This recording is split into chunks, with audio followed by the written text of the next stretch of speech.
I got ECU wide receiver coach with me, Dyrell Roberts. Coach, you got a good group this year. How excited are you to kick off week 1? I'm very excited. I promise you, I'm very excited, man. The guys are working hard. They're putting the work in every single day. We're doing what we need to do. I think we're taking some strides. Don't get me wrong. I'm not ready to go just yet. You know what I mean? I still got 2 weeks to get some work in to fine tune some things because, like I said, the work is never done. But I'm super excited to be able to cut these guys loose and let these guys go out there and play the game that I know that they can play. But I mean, like I said, they're doing some really good things. We just finished up camp yesterday in that last scrimmage, and they did put some really good stuff on film for sure. Some things that I think we're gonna be able to build off of. But like I said, the work is never done. We still got some more strides that I'm looking to take before we take the field and we kick off versus State.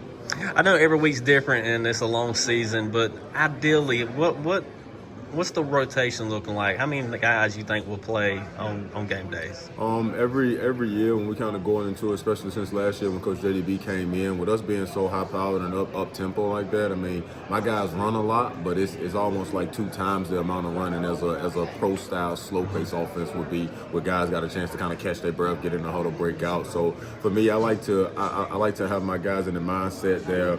My first 6. But I like to, hopefully be able to get those guys kind of in the game as we kind of go. Sometimes that 6th guy, I don't get a chance to really kind of get him in. It just depends on how the flow of the game goes. But I know for sure you will at least see 5 different guys, at least in the game. It just kind of all depends on kind of how it goes. Because, I mean, we have a depth chart, but the depth chart kind of tells you where you are. It's still going to be, the top of the top guys that you can trust, that can kind of guy. And then with me, finally, thank God, I got to the point where I have swing guys like you're talking about, Peyton, talking about Brock Spald and all of that type. Like, they both play inside, they play outside, so it's kind of one of those deals where, okay, you may be the number 2 or 3 slot, but you're the number 2 outside guy, or whatever the case may be. So my perfect world, probably going to see 5 guys. Hopefully I can, if the game's going the way I want it to, I would like to see 6, possibly 7 guys. But for sure, my mindset is at least the first five or so, probably trying to be in the rotation. From the last game of the season to now, what have you seen Ant Smith do to get better? And have you seen him take the necessary steps to take another step? Yeah, I definitely have, man. Anthony last year, he had a really good year. He did, but it almost caught him by surprise too, because he hadn't been put in that situation to do it. And once he got a chance to kind of do it, he had some growing pains last year at times. He had some plays that we left out there that we really should have made. But I think this offseason, I think he took another step in the weight room, off the field. And I think he took another step in the classroom also, like asking the right questions, not just kind of sitting there looking at me go through film, listening to what I'm saying. When if it came from note taking to just trying to understand, hey, Coach, why do we do this? Why, what is the quarterback looking at? What is he trying to read? So he can kind of help transform his game. And then on the practice field, he's kind of like me. He's a spitball of energy. He's gonna bounce around. He's gonna have a good time. He's always gonna have a big smile on his face. So the football part on the field wasn't really nothing that he necessarily needed to work on, because it had always been good energy. But I challenged him to become the total package now. It's like, okay, you're not going to sneak up on nobody. You're a full-time starter now. You got to prepare like it. You're not going to be the guy that's coming off the bench or, may play or whatever the case is. You got to prepare. You got to know the defense that we're going against. You need to know them better than they do. And he's taking that step, and now he understands what it is that he has to do, and he's doing it every single day. So. And you might have answered my question a little bit right there, but JDB, Coach JDB has talked about before the camp, his number 1 goal was eliminating turnovers. Yes.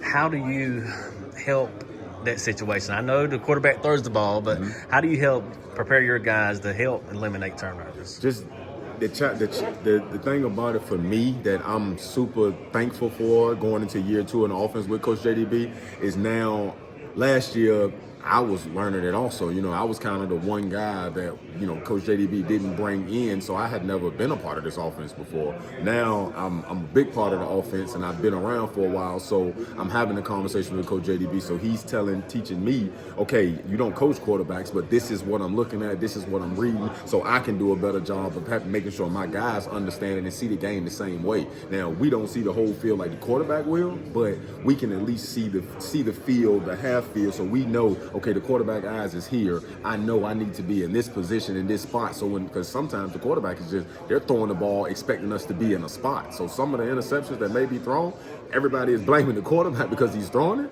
but sometimes it's our fault. Sometimes we're not in the right spot, or we're not running the right route, or we're not hitting our right depth. So it's a lot more that goes into interceptions rather than just our QB1, throwing the ball and throwing an interception. So for me, that's how I think it's better, just because I have a better understanding of the offense and I'm able to, challenge my guys more and put more on their plate so that they're thinking like they are the quarterback. You know what I mean? To help the quarterback job be a little bit easier, because we all know the quarterback got the hardest job on the field. We know that. So, that's what I would say.